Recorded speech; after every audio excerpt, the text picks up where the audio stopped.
Welcome to another Witcher lore video. I was thinking about what video to make today when I realised that it has actually been a really long time since I last made a video involving the Duchy of Toussaint. So I went there in The Witcher 3, and I found a castle that I actually remembered visiting briefly in the Blood and Wine main story. This castle is known as Duntin Castle. To begin with, Duntin Castle is a castle that actually sits in the centre of its very own region, in Toussaint. This region is known as Duntin. The region of Duntin itself is a small region surrounded by another region known as Camps de Solès. And in this region there is the Duntin Crossroads, the Duntin Hillside, the Olive Grove, Pinastri's Hermitage, and Duntin Castle. Before I properly get into the castle, I may as well briefly discuss these other minor parts of the region, because I don't think these other places will end up in a video otherwise, so I may as well just explain them all to you now. Luckily for me, there is actually a short description for the first two areas that I will read to you now, as I feel like it just sort of fills you in on the area and gives you a bit of good information. First, the Duntin Crossroads. Dear traveller, you have entered the territory of Duntin, lands belonging to the nobly born Sir Roderick. If you wish to pay him a visit, walk westward from here and you shall surely happen upon his castle. If, however, you seek a route to the Pitter-Patter river crossing, you should make your way north. Next is the Duntin Hillside. The slopes of Duntin long lay barren. Potential entrepreneurs were scared off by the bloody legend of Waltharius the Burly, and since the area had never produced wines worthy of historical mention anyways, they had little incentive to conquer this fear. The estate's most recent owner, however, a nobleman named Roderick, decided to plant vines along the slopes, stretching from the Bleasure and Sanzrator valleys up to the keep. As a precaution, he also planted olive groves, a much surer investment. Also, as said before and as just mentioned then, there is actually an olive grove, and this olive grove is simply a small orchard field just south of the crossroads. It is actually home to a treasure that is guarded by a bruxa, and as I'm sure you'll know by bruxas, they're not exactly the most easy enemy in the game. And also it's always just cool fighting vampires in Toussaint, so I'd recommend going there just for a bit of fun. Next, there is Pinastri's Hermitage. This area is a place where the herbalist/hermit Pinastri lives. It is just a small hut located close to some elven ruins. A cave is also nearby where she stores her potatoes. And as I'm sure you'll know just from the mention of those potatoes, there is actually an interesting story surrounding the character Pinastri. And I'm sure those of you who have done the funny Roach quest will know what I mean, but I will discuss that in future anyway, because I think her story is quite interesting. And if you don't know what I mean by funny Roach quest, if you just want a bit of a taste, I'd recommend going and seeing my Roach video. The start of it at least is very funny because it's part of that quest, and then you can actually go and do the quest yourself if you haven't done it, as it's really fun. Finally, there is Duntin Castle itself. It is said that this castle was once home to Lord Walgarius, who was commonly known as Stout. This lord murdered his unfaithful wife, her mother, her brother, her sister, and finally her lover, who was actually a relative of his. It is said that after doing all of that, the lord simply sat and cried.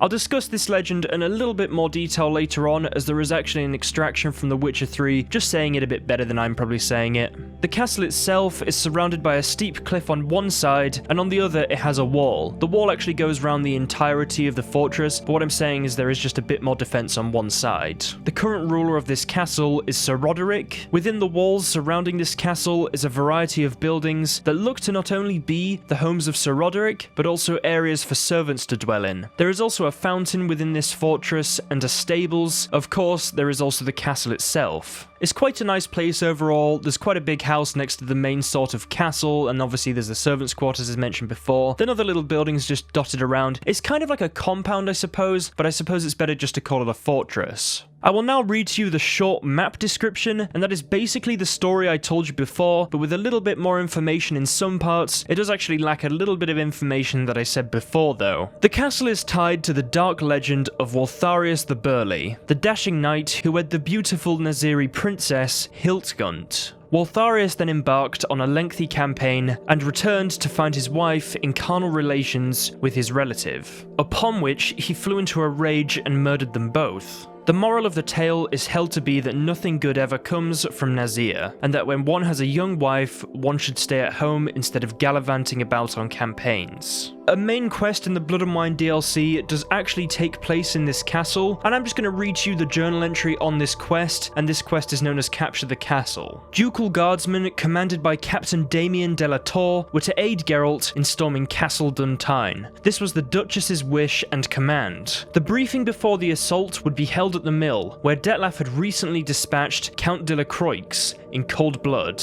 Within Duntin's walls, the Witcher came upon Roderick. The old knight had errand many times in his life, yet never as gravely as he had when opening his castle to a group of bandits, a Vandergild. He had been persuaded to do so by none other than Syanna, Duchess Anna Henrietta's sister. The young woman had clearly captured the Lord of Duntin's affections, or perhaps merely aroused his passions. This achieved, she had quickly wrapped him around her finger. Interestingly, Roderick seemed to know Syanna well, yet he had learned nothing of her abduction. Having questioned the wounded knight as much as he wished, Geralt set off for the castle's keep, in a room of which he expected to find Anna Henrietta's dear sibling. While storming Duntin, Geralt was surprised to find he had two allies, Regis and Dettlaff. Naturally, the Witcher, assisted by two higher vampires, ploughed through the castle's defenders, about like the Nilfgaardian conflagration had ploughed through Sintra. At long last, they reached the room where Geralt expected to find Syanna, and he was not disappointed. Yet it turned out Syanna was not just the young lady banished from court those many years ago. No, she was also Rena, the missing, presumed to be kidnapped, young woman who was Dettlaff's beloved. The Witcher and company learned she had controlled the Cintran, bidding him to steal Sangreal wine as well as the ducal jewel. She had also sent Dettlaff the names of the intended victims. The vampire needed all his strength to quell his desire to tear her to shreds there and then. He seemed a shard of ice as he set a meeting time and place. Syanna was to appear at Tesham Mutna 3 days hence to explain herself. The Witcher found himself between a rock and a hard place. On the one hand, a vampire consumed by fury demanded he deliver Syanna to him in 3 days' time. On the other hand, Anna Henrietta awaited, expecting Dettlaff's head on a silver platter. Anyway guys, I hope you've all enjoyed today's Witcher lore video. Obviously today's video was supposed to be a Middle-earth / Elder Scrolls video, but I really felt like doing some Witcher, just simply because I missed the Witcher part this week. I've been very busy and I just didn't have time to record it, so I thought, you know what, I'm gonna give him a lore video for The Witcher instead to make up for that. And I hope this video has made up for that. I've actually wanted to make a video on Toussaint for a very long time, but it's just kind of finding something that I think that's actually pretty interesting, and also I don't want to oversaturate too much stuff from Toussaint, as I just think that might make it seem a little bit less special. That's why I like to vary kind of what I do every week, do different things. For example, I had my Plague Maidens video, then Sirens, and I moved on to like the Vivaldi Banks, and now I'm doing this. I just like to do different things just to keep it fresh for me and fun. But if any of you are wondering about the Witcher parts, I'll try and do one next week. I don't even know why I'm saying try, to be honest. I will probably definitely do one next week, so we'll see how that all goes. I'm sorry about missing that this week. As always guys, if you've enjoyed today's video, be sure to like it, as it lets me know that you enjoy these sort of videos and you want to see more of them. Liking the video does actually help me more than I think you realize. It helps the video get to more places and all the rest, and it's just nice to do, so thank you all so much for liking the video. I really do appreciate it. The support is just unbelievable, so thank you all so much. If this is the first video you're finding on my channel, or if you've watched a few videos and keep on sort of coming back and forth every so often, I'd recommend subscribing, as I do Witcher lore videos,